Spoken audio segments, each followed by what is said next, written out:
Galerinha, vamos aqui, ó. Leiturinha hoje. O que é? O marxismo e a questão animal. Já vou colocar na tela. O texto é da Lavra Palavra, por Maila Costa. Camarada Maila Costa. É uma imagem bonita aqui, que vocês estavam vendo. Olha só que bonito, né? E, bom, eu vou colocar aqui, ó, direito. Vou colocar aqui pra vocês verem. Olha só.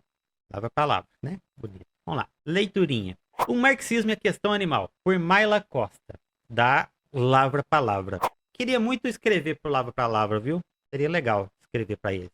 Então vamos lá, começar a leiturinha.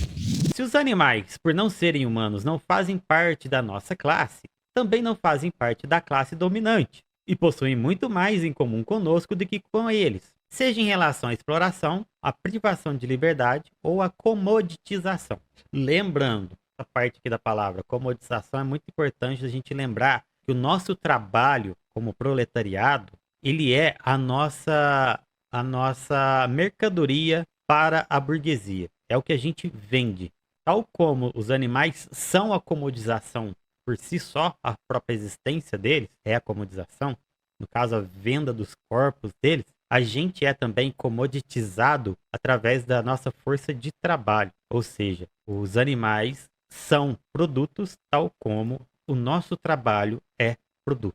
Continuando. A moral comunista, como desenvolvimento da moral proletária, vislumbrada por Engels, só poderá ser construída com base na rejeição a todas as formas de opressão. Portanto, consideradas as relações de produção presentes, devemos rejeitar a exploração animal, incorporando a luta por sua libertação à luta por emancipação humana, uma vez que não há justificativa, que não no moralismo burguês, para a aplicação industrial do sofrimento. Isso aqui tá em itálico, como se fosse uma citação. Não vi as aspas, mas parece que é uma citação, né? Não sei de onde foi tirado. Tanto que o resto do texto não está em itálico. Mas aqui é uma premissa que muita gente usa. Que a gente deve lutar. Eu não vou tão a fundo assim com essa interação. Eu não vou nesse sentido, né? Obrigação, coisa assim. Mas eu sempre digo que faz sentido a gente lutar pela emancipação de todos, porque temos causas em comum. Mas vamos lá. Os estudos críticos sobre a questão animal são praticamente unânimes ao relacionar a intensificação da exploração animal ao modo de produção capitalista. Apesar disso, a grande maioria dos marxistas está alheia a essa discussão, sendo que o próprio ecossocialismo é bastante tímido ao pontuar as contradições referentes aos abusos infringidos aos animais, como podemos observar no Manifesto Ecossocialista Internacional, que em nenhum momento cita a pauta animalista. Esse livro aqui, se não me engano, é da década de 90, já não faz jus ao movimento ecossocialista atual. Esqueci o nome do autor, mas vamos ver aqui se tem o nome do autor. Não, o que tá? É o mesmo vídeo, né? Tá, legal. Erraram. Enfim, as análises sobre a relação entre os humanos e os demais animais são hegemonizadas pelas teorias liberais e pós-estruturalistas, que o filósofo marxista Marco Maurizi chama de antiespecismo metafísico, já que possuem caráter moralizante, desconsiderando a totalidade dos processos históricos que levaram à exploração sistematizada dos animais e colocando o ser humano como um responsável genérico por essa prática social. Assim como no campo acadêmico, a luta política a favor dos animais também se concentra em movimentos conformes com a sociedade burguesa, fruto da predominância da ideologia liberal, mas também da negligência dos marxistas em relação à situação degradante dos animais sob tutela da indústria capitalista. Tá pegando pesada a crítica. Vou discordar? Não vou. Mas tem muita coisa que eu costumo deixar quieto e tentar fazer a conscientização surgir ao invés de fazer a crítica afrontosa, como ele está fazendo aqui. O precursor do debate animalista dentro do marxismo, Ted Benton, acho que esse aqui é ele que é o que escreveu aquele livro lá, hein? Foi um dos responsáveis pela crítica ao caráter antropocêntrico da obra marxiana, né? Ele, no livro dele, foi o precursor do antropocentrismo da obra marxiana. A defesa o debate, né, perdão. A defesa contra essa crítica tem se destacado nos trabalhos de Foster, Stash, Clark e Saito, ao alegarem que, ao contrário das acusações de Bentham e dos ecologistas, foi Marx um dos primeiros a pontuar a ruptura metabólica causada pelo capitalismo entre o homem e a natureza. Entretanto, embora Marx tenha escrito sobre as consequências objetivas da exploração do solo e do desmatamento, a poluição dos rios e a alienação do homem em relação à natureza, ele não se concentrou em estudar as relações entre os humanos e os outros seres sencientes. Não seria essa a primeira vez que Marx deixaria de se aprofundar em uma categoria determinante para o surgimento e a manutenção do capitalismo, como aconteceu em relação ao trabalho não remunerado de reprodução social desempenhado pelas mulheres. O manifesto ecossocialista que eu tenho tem um monte de autor. Ah, tá, beleza. Mas ele é um deles, né? Apesar disso, é evidente que o antropocentrismo marxista diz respeito à centralidade da atividade humana, histórica, como transformadora do seu meio e da socialidade e não ao desprezo aos outros animais. Quando Marx eleva a atividade humana ao patamar de trabalho planejado em comparação ao trabalho instintivo dos animais, ele expõe as diferenças entre ambas atividades e não invoca em nenhum momento um direito natural dos homens em relação aos outros animais, devido ao fato do trabalho dos últimos ter caráter imediato. Eu canso de falar isso em live, que Marx sempre falou da luta do homem travada enquanto classe e a luta do homem com a natureza. São lutas que hoje a gente tem que lutar. São lutas necessárias. E quando a gente fala de lutas, a gente não está querendo falar que a gente vai lutar, destruir as classes sim, né? Mas não as pessoas das outras classes. E não vai lutar e destruir o meio ambiente, e sim domar o meio ambiente. Quando a gente fala de domar o meio ambiente, nessa alusão à luta que Marx fala, a gente fala também, obviamente, de acabar com as coisas que a gente faz que destrói o meio ambiente, tal como hoje é a luta da causa animal, né? Os animais, as criações de animais são responsáveis, por exemplo, por 70% das emissões de gás de efeito estufa que a gente tem na atmosfera atualmente. Então isso, querendo ou não, é uma luta com o meio ambiente também. Não é só uma luta referente a uma filosofia. Não é uma filosofia, não é só uma filosofia, sabe? É luta de classes também. Ainda mais quando você vai a fundo e vê, que nem já disse aqui anteriormente no próprio texto, que a questão dos animais está muito mais próxima da gente do que da burguesia. A gente tem muito mais coisas em comum com os animais explorados do que com os burgueses que nos exploram. Que os animais são também explorados. E é a burguesia que cria essa exploração, que fique claro que é a burguesia que faz essa exploração e não a gente, mesmo as pessoas que comem carne, mesmo as pessoas que bebem leite, derivados, mesmo essas pessoas não são as responsáveis diretas. Elas financiam isso, têm alguma parcela de culpa, mas não são os responsáveis diretos. Não são os nossos inimigos. Os inimigos são a indústria da pecuária. Eles. Fique claro, por favor. Continuando aqui o texto. Em suma, o debate sobre o especismo em Marx é irrelevante, uma vez que, por ser anacrônico, ele não deve se sobrepor à historicidade da manipulação animal, que, diferente da sua época, conta hoje com meios tecnológicos e ideológicos muito mais desenvolvidos e ligados aos interesses de uma classe específica. Quando a gente coloca essa questão do anacronismo, eu sempre imagino que se Marx estivesse vivo hoje, muito provavelmente ele seria alguém que minimamente apoiaria a luta do veganismo. Não estou dizendo que ele seria vegano, ou totalmente diferente as coisas, mas seria uma pessoa que entenderia que há dentro do veganismo uma luta a ser lutada. Ele entenderia e apoiaria. Dizer que ele seria vegano, que ele lutaria pelo veganismo é diferente. Não estou entrando nesse mérito. Para mim, eu gosto de acreditar que Marx seria, sim, um apoiador da causa. Continuando. A vasta obra marxiana faz diversas menções a animais, todas elas com caráter descritivo ou comparativo. Lembrando, né, que dentro de toda a obra marxiana, não tratamos de adjetivar pessoas e seres. Não fazemos julgamentos morais. A gente cita dados e faz análises. É assim que funciona. Gente, eu perdi um comentário da Thaís aqui. E na obra maconhista? Mano, na obra maconhista, eu acredito que por conta da guerra que há com o narcotráfico, né? Ele seria, assim, apoiador muito por conta das baixas que a gente tem dentro da guerra, que sempre são as pessoas mais pobres, né? Eu acredito que ele seria apoiador da causa maconhista. Mas vamos lá, vou continuando aqui. A vasta obra marxiana faz diversas menções a animais, todas elas com caráter descritivo ou comparativo, como quando descreve a expulsão dos camponeses para a transformação das suas lavouras em pastagens para ovelhas, na Inglaterra, ou quando tenta explicar, através da atividade das abelhas, a diferença entre o trabalho humano e o trabalho dos outros animais. É evidente, entretanto, a predominância de uma narrativa despreocupada em relação aos mesmos. Isso dá para concordar.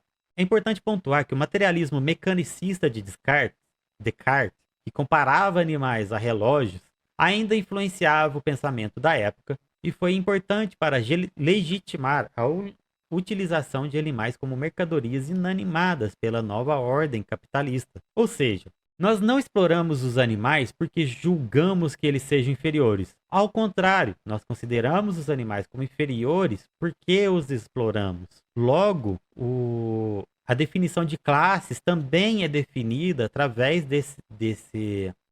dessa análise, onde eles não são inferiores. Vejam só, é a mesma coisa da definição de classes da gente em relação à burguesia.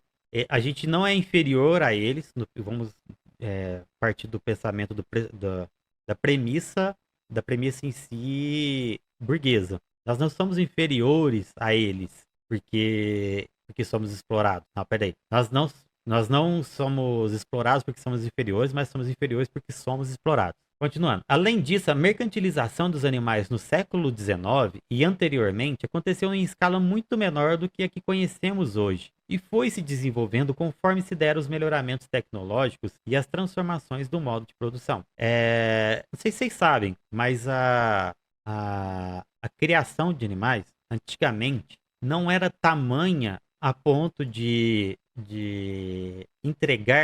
conseguir entregar carne para todas as pessoas, tal como é hoje. Hoje existem mais animais do que pessoas no mundo. Animais de criação, muito mais animais. Inclusive, matam animais aos bilhões anualmente. Anualmente, bilhões de animais são mortos. É um verdadeiro holocausto. Os animais foram deixando de ser utilizados prioritariamente para fins de produção social, alimentação, tração, vestimenta e transporte, para serem utilizados como meios de produção, com o intuito de acumulação, ou seja, comoditização. É capaz de ter 10 vezes de frango comparado com pessoas. É bem possível, bem possível.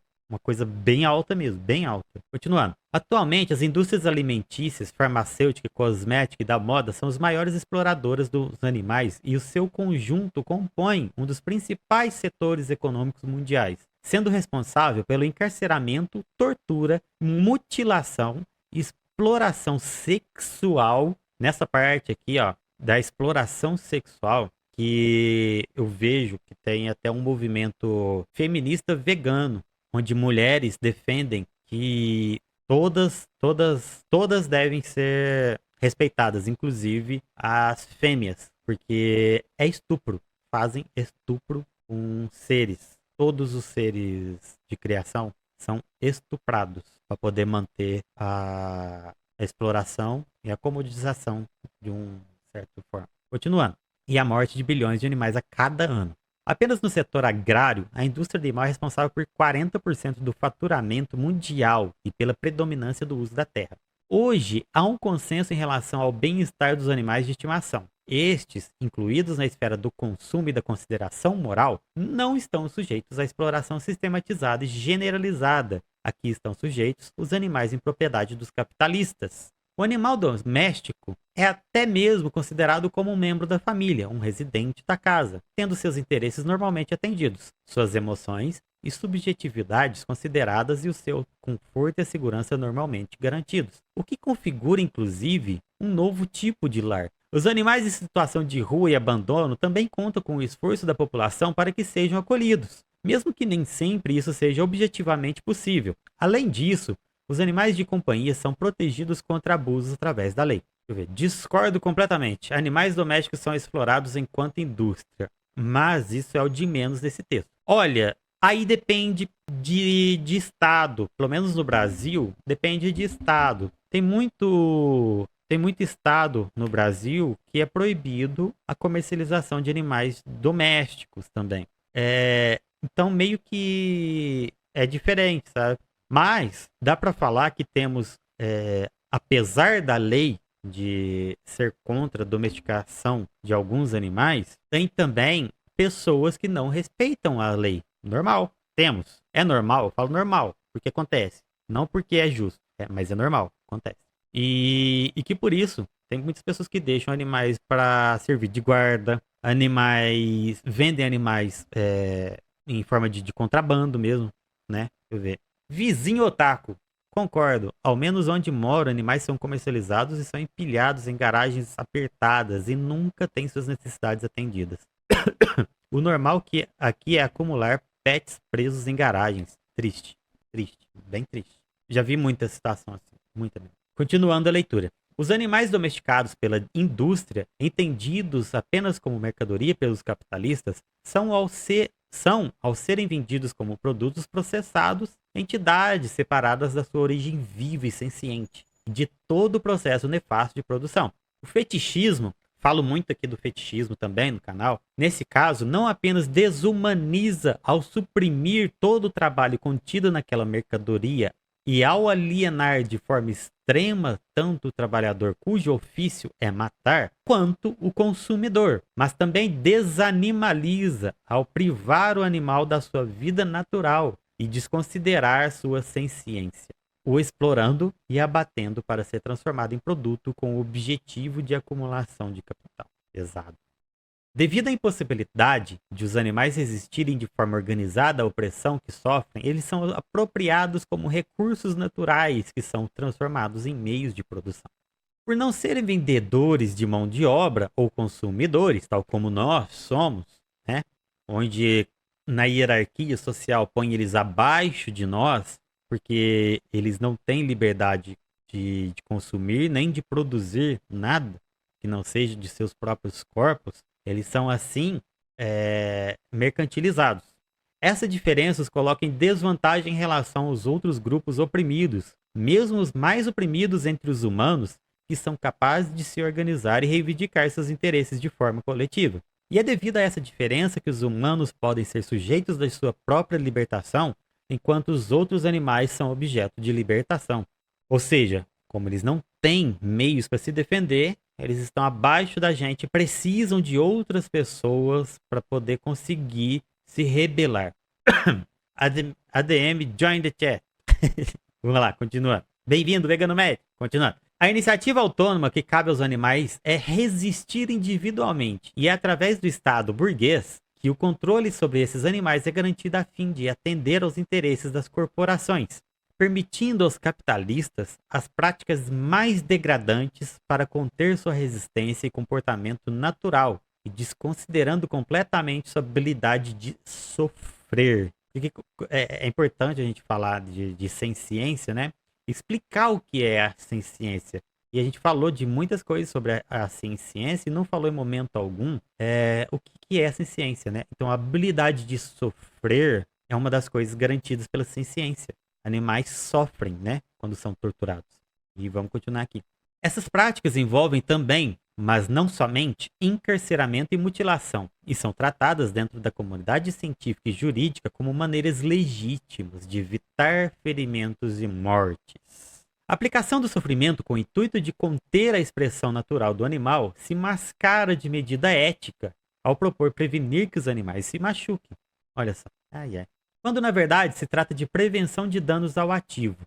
Aqui, a aplicação do sofrimento com o intuito de conter a expressão natural do animal. Nesse caso aqui, provavelmente ele está falando de arrancar os bicos das galinhas para que umas não machuquem as outras. Arrancar os bicos delas é de uma crueldade absurda. Por quê? Porque não se faz isso com anestesia e os bicos delas são fontes neurais, são grandes fontes neurais, onde se machucado, ocasionam uma grande dor nas galinhas. É provavelmente disso que ele está falando. Quando ele fala que isso é para poder umas não machucarem as outras, nada mais é do que uma proteção ao ativo. O que é o ativo? Ativo é uma posse. Então, os animais em questão são tratados como posse. Logo, a manutenção deles se dá também pelo uso da mutilação desses animais para que um não machuque o outro. É assim, é disso que se trata. Continuando. Com o intuito de remediar uma situação conflitante causada pela própria indústria capitalista ao impor uma forma de vida extremamente artificial a animais que são naturais. Sim, por conta do confinamento, uma tende a querer machucar a outra e até machucar a si mesma com os bicos.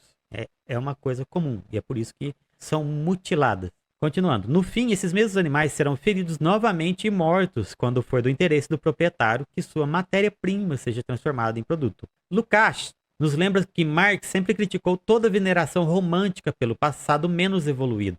Deixa eu ver aqui. Foie gras, eu acho uma das coisas mais absurdas que pode existir e ser legalizada. Não é mais legalizado no Brasil, o Fábio França. Foie gras é o fato de você começar a jogar produtos no estômago de um animal para que ele mude a textura da própria carne com esses produtos. E é jogado forçosamente através da traqueia do animal. Então você vai injetando produto, injetando produto, e até o animal morrer com esses produtos que você jogou. Eles enfiam a mangueira de gordura dentro da garganta dos gansos. Isso. Amém? Ô, louco. Continuando aqui. Também ressalta a diferença gigantesca entre tornar-se outro por um processo biológico espontâneo e involuntário, de adaptação a novas factualidades naturais ou por decorrência de uma prática social própria. Nesse sentido, a relação exploratória entre os animais e os outros animais faz parte de um processo espontâneo, que no passado se deu de maneira metabólica, evoluindo para se tornar uma prática social que suprira as necessidades da população em crescimento e que no último século transformou-se numa prática econômica destrutiva, ressaltando mais uma vez o caráter de mercadologia, né? de mercantilização dos animais. Quando a gente fala nesse sentido, tem também uma questão ética, né? Se a sua ética não abarca os animais como um todo, meio que para você também não faz sentido. Mas para mim, eu acho vital expor sempre a exploração que a gente causa, porque é uma exploração muito absurda, mas muito absurda mesmo, sabe? Que não, para mim não faz sentido eu não lutar por isso. Além de toda a questão ambiental, né, que causa uma destruição ao ambiente também, que está levando a gente para uma crise climática e muito provavelmente vai dar fim à raça humana. Continuando. Esta prática já não é mais correspondente a necessidades naturais ou históricas. Por quê? Haja visto, né, que obviamente temos meios de nos manter vivos e saudáveis sem essa exploração. Devido ao desenvolvimento das forças produtivas que possibilitaram outras formas de obter... o dom de Apolo, mas foda-se. Outras formas de obtermos alimentos e demais recursos que antes obtínhamos através dos animais, a custo de seu sofrimento e da retirada da sua autonomia. A tecnologia moderna supera a indústria animal no que diz respeito à produção de materiais orgânicos e sintéticos.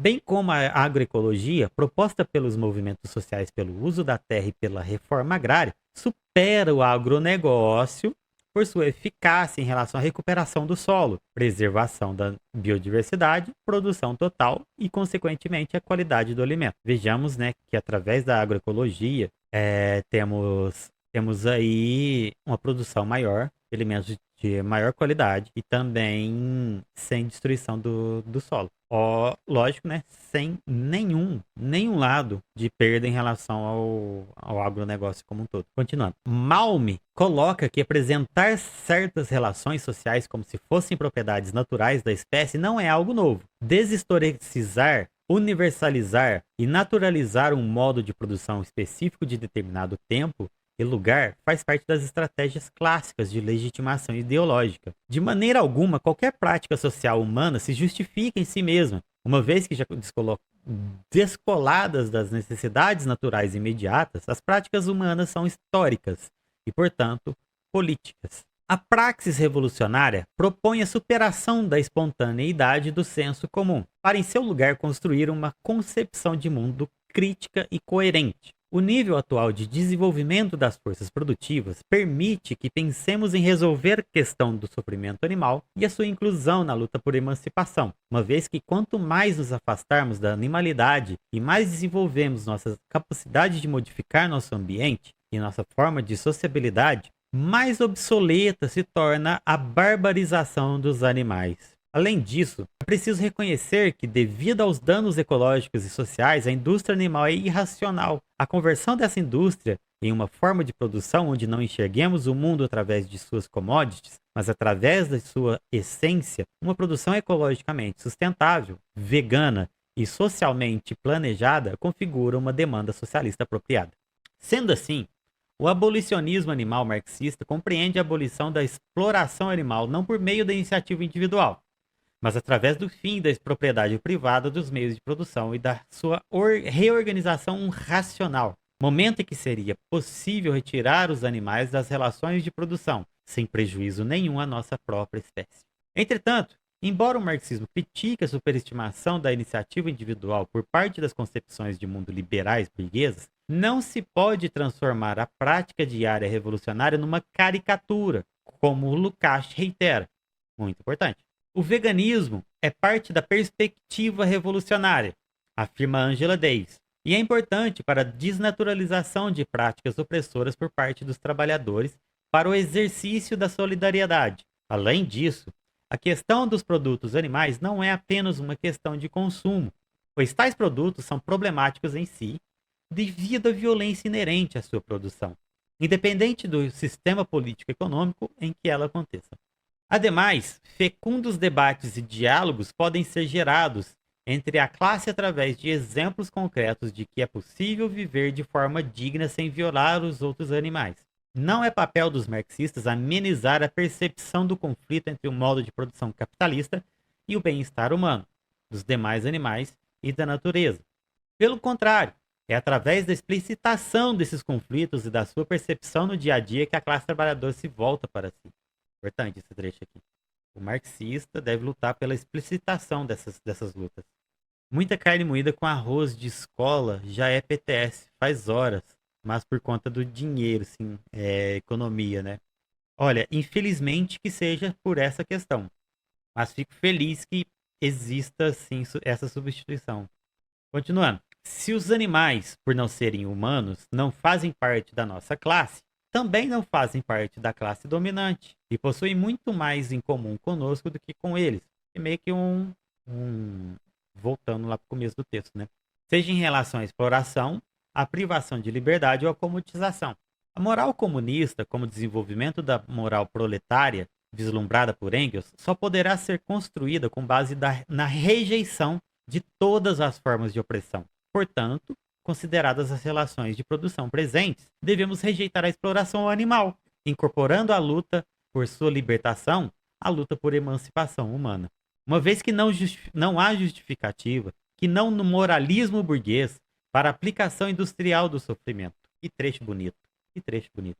Os animais, por não terem habilidade de usufruir da liberdade no sentido marxista, político, não podem contribuir nas relações sociais de produção. E por serem sencientes, não devem ser tratados como meros objetos de trabalho humano. Entretanto, eles podem usufruir da liberdade da natureza, o que é que lhes cabe, como seres naturais que são, ou seja, serem devolvidos à natureza. O compromisso da praxis revolucionária é com a construção do novo, e não com a adoração das tradições baseadas em opressão, que, voltando ao fetichismo, aliás, que voltando à sua afirmação, sendo praticada pelo fetichismo em si, que Marx dizia, né, sobre a alienação da produção capitalista, né? Como Marx escreveu na sua juventude, citando Thomas Manzer. As criaturas também devem se tornar livres.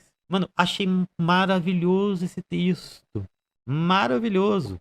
Muito difícil eu ter concordância de tal magnitude com um texto dessa maneira, velho. Muito difícil. Muito, muito, muito. Olha, é isso. Muito obrigado você que esteve aí com nós. Oi. Obrigado. Espero que tenha gostado da leitura também, tal como eu gostei. E, enfim, segue nós, ativa o sininho, curte, comenta, compartilha. E é isso, manda pix, enfim. É nóis, viu? Valeu, galerinha. Até, fica com o joinha aí. Joinha, joinha.